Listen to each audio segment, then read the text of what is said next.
ஒரு வார்த்தையை கொஞ்சம் மெடிடேட் பண்ணிட்டு நம்ம ஆண்டவர் சமூகத்தில் நம்மளை அர்ப்பணிக்க போகிறோம்.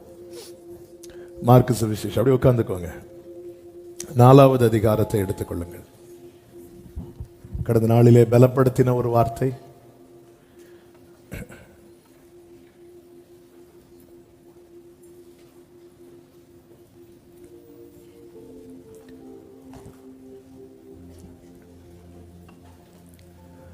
மார்க் சுவிசேஷம் 4வது அதிகாரம்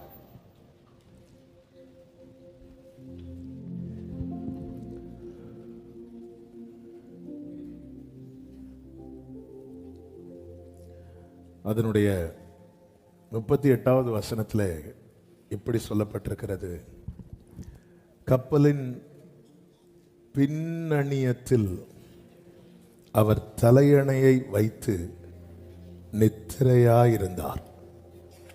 அவர்கள் அவரை எழுப்பி, போதகரே, நாங்கள் மடிந்து போகிறது, உமக்கு கவலை இல்லையா என்றார்கள். பல நேரத்தில் நாம கூட ஆண்டவர்கிட்ட போய் இப்படி தான் கேட்போம். இதே வார்த்தை யூஸ் பண்ணலைனாலும் இதே அர்த்தத்தை யூஸ் பண்ணுவோம். ஆண்டவரே, உங்களுக்கு கவலையே இல்லையா ஆண்டவரே? ஆமென். என் நிலைமையை பார்த்து 4 பேர் சிரிக்கிறாங்க, உங்களுக்கு அப்போ கூட. தாவீது சொல்றார், உங்க மடியிலேருந்து அப்படியே கையை எடும், ஏன் முடக்கிட்டு இருக்கிறீங்க? ஆமென். என் நிலைமையை பார்த்து இன்னும் உங்களுக்கு கை நீட்டணும்னு தோணலையா ஆண்டவரே? இதல்ல செய்தி, இது பலனுக்காக. ஆனா இது அநேகருக்கு ரேமாவாக இருக்க போகிறது. அந்த போட்ல வேதம் சொல்லுகிறது 36வது வசனத்துல, அவர் படவில் இருந்தபடியே அவரை கொண்டு போனார்கள். படகுல இருந்து ப்ரீச் பண்றாரு, ப்ரீச் பண்ணிட்டு அக்கறைக்கு போவோங்கிறாரு. அவர் படவில் இருந்தபடியே அவரை கொண்டு போறாங்க. அப்படி போகும்போது இயேசு என்ன பண்றார்னா, ஒரு பில்லோவை எடுத்து எங்க கொண்டு வைக்கிறார்? கப்பலின் பின்னணியத்துல வச்சு தலையை வைத்து, அப்படிதான் இருக்கு. கப்பலின் பின்னணியத்தில் அவர் தலையணைய வைத்து நித்திரையாயிரும் தலையணைய வச்சு அப்படி படுக்கிறார். அப்படி படுத்து கொஞ்ச நேரம் ஆகல, என்ன உண்டாகுது அப்படின்னா, பலத்த சுழல் காற்று 37 உண்டாகி படவு நிரம்பத்தக்கதாக அலைகள் அதின்மேல் மோதிட்டு அவர் நித்திரையாயிருந்தார். அப்போ பலத்த சுழல் காற்று உண்டாவதற்கு முன்னமே இயேசு உட்கார்ந்திருந்தவர் எழுந்து எங்க போறார் அப்படின்னா, கப்பலின் பின்னணியத்துக்கு போறார். பின்னணியத்துக்கு போய் தலையணையை வைத்து படுக்கிறார்னா அதுல தலையை வச்சுட்டார்னு அர்த்தம். சில நேரத்தில் ஆண்டவருடைய செயல் நமக்கு புரியாது. நம் தேவன் யார் என்றால், எல்லாவற்றையும் முன்னமே பார்க்கிறவர், முன்னமே பார்க்கிறவர். ஆமே. நாம எல்லாம் வந்ததுக்கு அப்புறம் தான் பார்ப்போம். ஹல்லேலூயா. முன்னமே பார்க்கிறவர். இவர்களுக்கு தெரியவில்லை, இவர் ஏன் பின்னணியத்துக்கு போகணும்? உட்கார்ந்து தானே இருந்தார், இவர் தானே அக்கறைக்கு போவார். திடீர்னு எழும்பி பின்னாடி போறார். பலத்த சுழல் காற்று அடிப்பதற்கு முன்னமே. இப்ப மோதி அடிக்கும் போது இயேசு எங்க இருக்கிறார்னா, கப்பலின் பின்னணியத்தில். இந்த கப்பலை பொறுத்த வரைக்கும், இந்த போட்டை பொறுத்த வரைக்கும் எனக்கு ரொம்ப டீட்டெயில் தெரியாது. ஆனால் இன்னொரு வசனத்தை பைபிள்ல இருந்து காட்டி கொடுக்கும் போது நான் அதில் ஆவிக்குரிய கண்ணோட்டத்தோடு இந்த வார்த்தையை சொல்லி செபிக்க விரும்புகிறேன். அப்போஸ்தலர் 27வது அதிகாரம், அதில் பவுலும் கூட 275 பேரும் பயணிக்கும் போது ஒரு பலத்த காற்று உண்டு அடித்து கப்பற் சேதம் உண்டாகிறது. அதற்குள்ளே தான் அவர்கள் இருந்து கொண்டிருக்கிறார்கள். இப்பொழுது மீண்டும் அவர்கள் 40 முதல் நீங்க கவனிச்சீங்கன்னா, நங்கூரங்களை அறுத்து கடலிலே விட்டுவிட்டு சுக்கான்களுடைய கட்டுகளை தளரவிட்டு பெரும் பாயை காற்று முகமாய் விரித்து கரைக்கு நேராக ஓடி இருபுறமும் கடல் மோதிய ஒரு இடத்திலே கப்பலை தட்ட வைத்தார்கள். அடுத்த வார்த்தை கவனிங்க. முன்னணியம் ஊன்றி அசையாமல் இருந்தது, பின்னணியம் அலைகளுடைய பலத்தினால் உடைந்து போயிட்டு. அலை மோதி அடிக்கும் போது முன்னணியம் எப்படி இருக்கு? ஸ்ட்ராங்கா இருக்கு.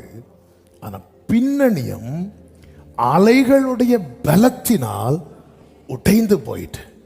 என் ஆண்டவர் ஒரு இடத்துல இருக்கிறார்னா அவர் முதல்ல எதை கேர் பண்ணுவார் தெரியுமா? எது ரொம்ப வீக்கோ, எது சீக்கிரம் உடைஞ்சு போகுமோ.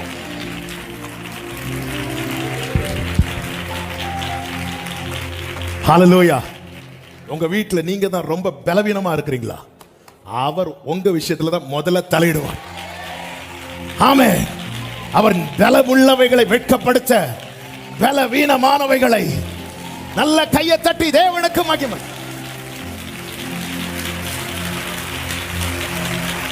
ஹல்லேலூயா. முன்னணியும் ஸ்ட்ராங்கா இருக்கு, எது வீக்கா இருக்கு? இந்த காட்டுல எது உடையும்? இந்த பிரச்சனையில எது டேமேஜ் ஆகும்? ஆண்டவர் உட்கார்ந்து இருந்தவர் நேர அங்கவே படுத்துட்டாராம். ஹல்லேலூயா. அதன் அர்த்தம் என்ன? நான் பார்த்துக்கிறேன், நான் தலையிடுறேன். நினைக்கல ஆண்டவரே நான் ரொம்ப வீக்கா இருக்கிறேன், ஆண்டவரே வீக்கஸ்ட் பர்சன் என் வீட்டிலேயே நானா தான் ஆண்டவரே இருக்கிறேன். இங்க பாரு, அதனாலதான் உன் விஷயத்துல நான் தலையிடுறேன். மோசையின் பலவீனத்தை கர்த்தர் மாற்றவில்லை, பவுலின் பலவீனத்தை மாற்றவில்லை. சில காரியத்தை கர்த்தர் மாட்டாமல் இருக்கிறது. அந்த இடத்துல அவரே வந்து நின்று செய்ய விரும்புறாங்க.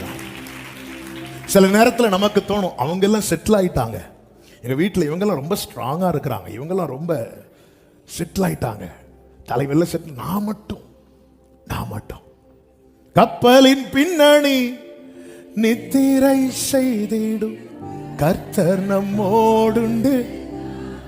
இன்னைக்கு இந்த இந்த இந்த ஆண்டவரே நான் மட்டும்தான். முன்னணி எல்லாம் எப்படி இருக்குதா? ஸ்ட்ராங்கா இருக்கு, ரொம்ப ஸ்ட்ராங்கா இருக்கு. அது முன்னணியும் ஊன்றி அசையாமல் இருந்தது, பின்னணியும் அலைகளுடைய பலத்தினாலே. அப்ப எல்லாத்துக்கும் போக்கஸ் இந்த பின்னணியும் தான். ஒதுங்கி இருக்கிறாங்கல்ல. ஆமென். சொல்ற, நான் எப்பக்கமும் நெருக்கப்படுறேன்,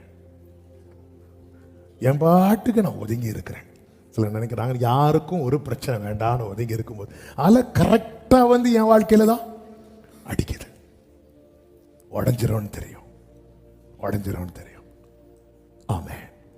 ஆண்டவருடைய தலையீடு நம்முடைய வாழ்க்கையில இல்லாம இருந்திருந்தா, உங்க வாழ்க்கையில் அடித்த காற்றை எல்லாம் கொஞ்சம் நினைத்து பாருங்க.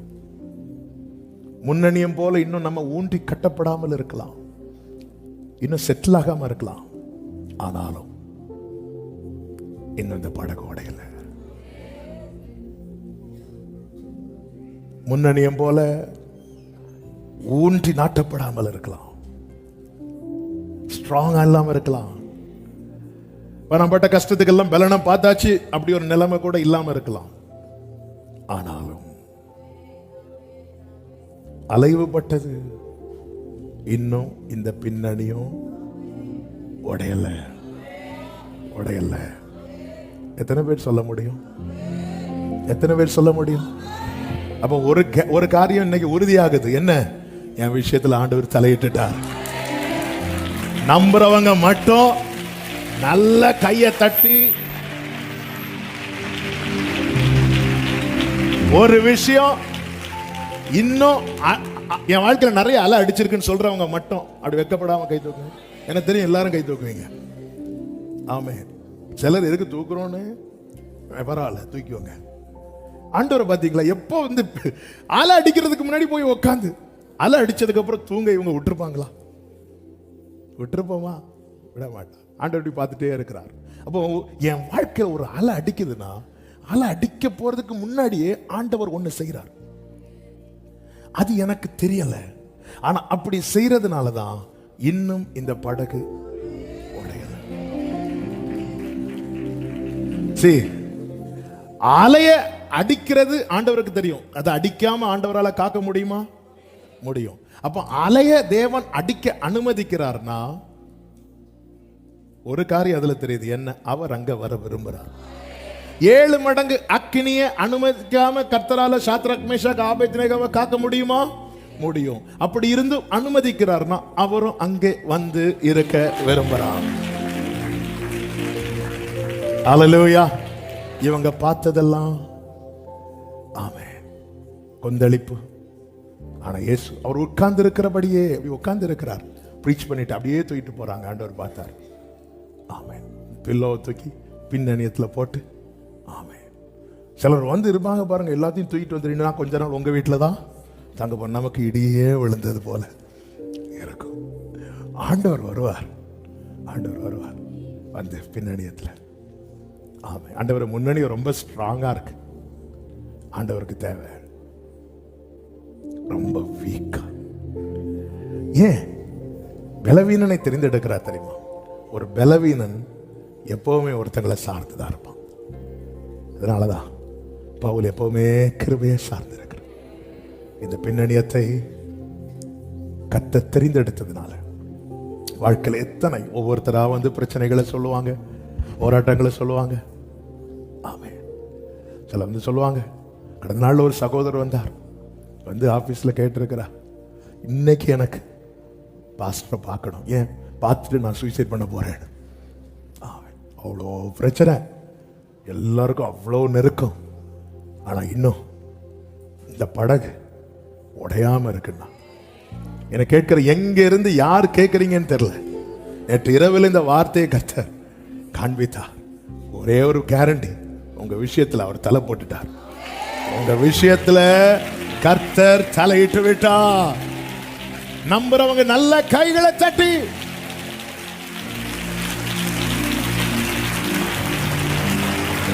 என் விஷயத்துல கர்த்தர் தலையிட்டு. கர்த்தர் தலையிட்ட என்ன ஆகும்? கர்த்தர் தலையிட்ட நம் தலை நிமிரும். இந்த யுத்தம் உங்களுடையது அல்ல. அதனாலதான் கர்த்தர் எழும்பி காற்றையும் கடலையும் அதட்டுனாராம். அதட்டுனாராம். ஆமென். அதட்டு உடனே அது என்ன ஆயிட்டான்? அமைதல் உண்டாயிட்டு. எப்படிப்பட்ட அமைதலாம்? 39 சொல்லப்பட்டிருக்கிறது, அவர் எழுந்து காற்றை அதட்டி கடலை பார்த்து. ஆமென். காற்றை. ஆமென். சீஷர்களுக்கு கடல் கொந்தளிக்கிறது மட்டும்தான் தெரியும். பின்னாடி இருந்து ஒரு காற்று வேலை செஞ்சிட்டு இருக்கிறது தெரியாது. அதனால பின்னாடி இருக்கிறத கர்த்தர் என்ன செய்யறார் தெரியுமா? அதட்டுறார். பல பிரச்சனைகள் நமக்கு தெரியும், அந்த பிரச்சனைக்கு பின்னாடி இருந்து செயல்படுகிற வல்லமை நமக்கு தெரியாது. கர்த்தர் தலையிட்டா முதல்ல அதை தான் அதட்டுவார். ஆமென். எகிப்தில் எத்தனையோ நீர்நிலைகள் இருந்தாலும், சின்ன நீரூற்றுகள், குளங்கள் இருந்தாலும், மோசே கோலை வாங்கி அடிக்க வச்சது நைல் நதி மேலதான். அப்படின்னு என்ன அர்த்தம்? ஆண்டவர் நசுக்குனா தலையை தான் நசுக்குவார். ஹல்லேலூயா. எடுத்ததை முன்னாடி கடல் கொந்தளிக்குது தெரியுது, மோதி அடிக்குது, இந்த பிரச்சனை மட்டும் தான் உனக்கு தெரியுது, உன் கண்ணுக்கு தெரியாத ஒரு பிரச்சனை வெளியே இருக்கு. கர்த்தர் எழுந்து என்ன செய்யறாருன்னா முதல்ல அதை அதட்டி, அதுக்கப்புறம் கடலை பார்த்து, ஏய் இறையாதே, அமைதலாயிரு. வேதம் சொல்கிறது, அப்பொழுது காற்று என்ன ஆயிட்டான்? அப்படியே நின்று போயிட்டான். மிகுந்த அமைதல் உண்டாயிற்று. மிகுந்த 5:1 சொல்லப்பட்டிருக்கிறது, பின்பு அவர்கள் கடலுக்கு அக்கறையில் உள்ள கதரேனேருடைய நாட்டில் பின்பு. ஆமென். என் விஷயத்துல ஆண்டவர் தலையிடுகிறார். அதை நான் எப்படி நம்ப? உங்க வாழ்க்கையில் அடிச்ச காற்றுகளை திரும்பி பாருங்க. இன்னும் சேதமா ஆகாம கிருபையாய் காக்கப்படும். ஒரு விஷயம் அப்படியே கண்களை மூடி, முடிஞ்சா முழங்கார் படிட்டு, அல்லது எப்படி உங்களுக்கு வசதி அப்படி நீங்க தலையிடுறீங்க. ஆண்டவரே, நான் நம்புறேன். எந்த விஷயம் நீங்க வாழ்க்கையில பெரும் கொந்தளிப்பா இருக்கு, அப்ப நீங்க பார்த்துக்கோங்க, பாண்டு விட்டுருங்க. பவுல் இருந்தாலும் இந்த பின்னணியும் உடையும், இயேசு இருந்தா மட்டும்தான் உடையாது. இந்த படகுல எத்தனை பேர் இருந்தாலும் நீங்க தலையிட்டீங்கன்னா என் வாழ்க்கை உடையாம இருக்கும். நீங்க தலையிட்டீங்கன்னா என் வாழ்க்கை. நீங்க தலையிட்டீங்கன்னா அப்படியே ஜெபம் பண்ணுங்க.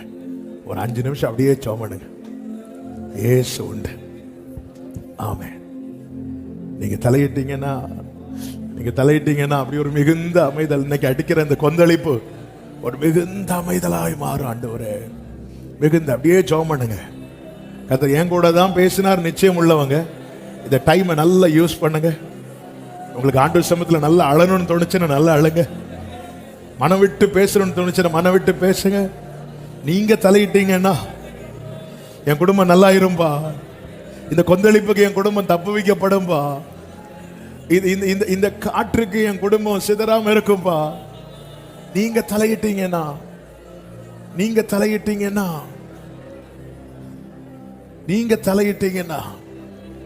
Thank you Holy Spirit. Thank you Holy Spirit. ஜெபம் பண்ணுங்க. நீங்க தலையிட்டீங்கன்னா ஆண்டவருடைய தலையிடுதல் வேணுங்க. நம்ம லைஃப்ல ஆண்டவருடைய தலையிடுதல் வேணும். கொஞ்சம் ஸ்பேஸ் கொடுங்க ஆண்டவருக்கு. இயேசு பில்லோவை எடுத்துட்டு தலையை எடுத்துட்டு போகும்போது அந்த பக்கத்தில் இருக்கிறவங்க எல்லாம் ஒதுங்கி இருப்பாங்க. 12 சீஷர்கள் அப்படி ஒதுங்கி இருப்பாங்க. இயேசுக்கு இடம் கொடுத்திருப்பாங்க. ஆமே, கொஞ்சம் ஒதுங்கி அவருக்கு இடம் கொடுங்க. அவருடைய தலையிடுதல் இருந்தால் எத்தனை அலைகள் மோதி அடிச்சாலும் அது அமர்ந்து மிகுந்த அமைதலை கர்த்தர் கட்டளையிடுவார். மிகுந்த அமைதலை கர்த்தர் கட்டளையிடுவார். Thank you Holy Spirit. Thank you Holy Spirit. Thank you Holy Spirit. Thank you Jesus. நன்றி ஆவியானவரே, நன்றி பரிசுத்த ஆவியானவரே, நன்றி பரிசுத்த ஆவியானவரே, நன்றி பரிசுத்த ஆவியானவரே, நன்றி. ஆன்லைன்ல பார்க்கிற அன்பு சகோதரா சகோதரி, ஆண்டவருக்கு இடம் கொடுங்க. நீங்க தலையிடுங்கப்பா. ஒரு வார்த்தை மட்டும் ஆண்டவர்கிட்ட சொல்லுங்க. இந்த விஷயத்துல நீங்க தலையிடுங்க ஆண்டவரே, நீங்க தலையிடுங்க ஆண்டவரே, நீங்க தலையிடுங்க ஆண்டவரே, நீங்க தலையிடுங்க ஆண்டவரே, நீங்க தலையிடுங்க ஆண்டவரே. என் பிள்ளை விஷயத்துல நீங்க தலையிடுங்க. அநேகர் பிள்ளைங்க தங்களுக்கு ஒரு வாழ்க்கையை தேர்ந்தெடுத்து அதுல பிடிவாதமா இருக்கிறாங்க. பெற்றோர் பறி கொடுத்தது போல இருந்து கதறாங்க. கடந்த நாள்ல கூட ஒரு தாயார் கண்ணீர் வடித்து ஜெபம் பண்ணாங்க. ஆமென். ஆண்டவர்ட்ட ஒரே ஒரு வார்த்தை சொல்லுங்க, நீங்க தலையிடுங்க. இந்த அலை மோதி அடிச்சு என் பிள்ளை வாழ்க்கை டேமேஜ் ஆகிறதுக்கு முன்னாடி நீங்க தலையிடுங்க ஆண்டவரே, நீங்க தலையிடுங்க ஆண்டவரே. என் குடும்ப வாழ்க்கையில உங்க தலையிடுதல் வேணும்பா. உங்களுக்கு தெரியும் எந்த அலை எங்க வாழ்க்கையில மோதி அடிக்க போகிறது என்று. அடுத்து என்ன நடக்க போகுதுன்னு உங்களுக்கு தான் ஆண்டவரே தெரியும். நாங்க இப்பொழுது வீசுகிற மெதுவான தென்றலை மட்டும் பார்த்து கொண்டு அசதியா இருக்கிறோம். உங்களுக்கு தானப்பா தெரியும் அடுத்து என்ன நடக்க போகிறது, அடுத்து சூழ்நிலை எப்படி மாற போகிறது என்று. எங்க வாழ்க்கையில உங்க தலையிடுதல் வேணும், உங்க தலையிடுதல் வேணும் ஆண்டவர். நீங்க தலையிடுங்கப்பா. Thank you Holy Spirit. நன்றி ஆவியானவரே, நன்றி ஆவியானவரே. ஓரி மமலகர பராஷதர் ரிமமகரலரா ரிமமலமமரோ ரிமமமலரே தர சந்தனலரே ரிமமகரா. அப்படியே ஆண்டவரை பார்த்து கேளுங்க, ஆண்டவரை பார்த்து கேளுங்க. இன்னைக்கு வடிக்கிற கண்ணீர் இதெல்லாம் களிப்பா மாறும். மிகுந்த அமைதல். ஆமே. வாழ்க்கையில ஒரு கரையை காணாம அலைவு பட்டிருக்கிறவங்க வாழ்க்கையில கரையை காணும்படிக்கு கர்த்தர் எழுந்து அதட்ட போகிறார். உங்க வாழ்க்கையில எதிராய் வீசுகிற காற்றை அதட்ட போகிறார். கடலை பார்த்து இறையாதே அமைதலா இரு என்று கர்த்தர் சொல்ல போகிறார். கொந்தளித்து வீசுகிற காற்று மழையும் அடங்கி அமைதலாக போகிறது. வாழ்க்கையில கரையை காணும்படிக்கு கர்த்தருடைய தலையிடுதல் உங்கள் வாழ்க்கையில உண்டாகிறது. Jesus mighty name. Hallelujah. Hallelujah. Hallelujah. வலது கரத்தை உயர்த்தி இடது கரத்தை இருதயத்தில் வைத்து அப்படி ஒரு 2 நிமிஷம் அமைதியா உங்க இருதயம் மட்டும் பேசட்டும். ஆண்டவரே, நீங்க தலையிட்டுட்டீங்க. அது உங்க விசுவாச கண்கள்ல பாருங்க. ஆண்டவர் தலையிட்டு ஒவ்வொரு காரியத்தை செய்யறத நீங்க பாருங்க, நீங்க பாருங்க. பாருங்க, நீ அப்படி பார்க்கும்போதே உங்க விசுவாச கண்கள்ல நீங்க பார்க்கும்போதே உங்க இருதயத்துல ஒரு அமைதி வந்துடும். இன்னைக்கு விசுவாச கண்கள்ல இங்க இருந்து நீங்க என்னென்ன பார்க்கறீங்களோ இதை உங்க மாம்ச கண்கள் காணும்படிக்கு கர்த்தர் கிருபை செய்வார். என் தேவன் நல்லவர். ஆமென். நான் பார்ப்பேன் என்றான் யோபு. 42 சொல்ற, நான் பார்க்கிறேன் என்க. பார்ப்பேன் என்றவன் இப்பொழுது பார்க்கிறான். ஆமே, அப்படியே பாருங்க, ஆண்டவர் தலையிடுறார். யார் யாரெல்லாமோ தலையிட வச்சோம் ஒவ்வொரு காரியத்துக்கு. சில சொத்து பிரச்சனைக்கு யார் யாரெல்லாமோ தலையிட வச்சோம். பிள்ளைங்க பிரச்சனைக்கு யார் யாரெல்லாமோ தலையிட வச்சோம். தொழில இருக்கிற ப்ராப்ளத்துல யார் யாரும் இருக்கலாம். எல்லா காரியத்துக்கும் யார் யாரெல்லாமோ தலையிட வச்சோம். ஒண்ணு நடக்கல. அலை அடிச்சா இயேசு இல்லைன்னா உடஞ்சிருங்க. ஆண்டவர் இன்னும் நம்ம விஷயத்துல அவர் உண்மை உள்ளவரா இருக்கிறார். அவர் போதுமானவரா இருக்கிறார். கர்த்தரை நம்புங்கள். கர்த்தராகிய யெகோவா நித்திய கன்மலையாய் இருக்கிறார். நல்ல கரங்களை தட்டி தேவனுக்கு மகிமை செலுத்துவோம். ஆமென், ஆமென்.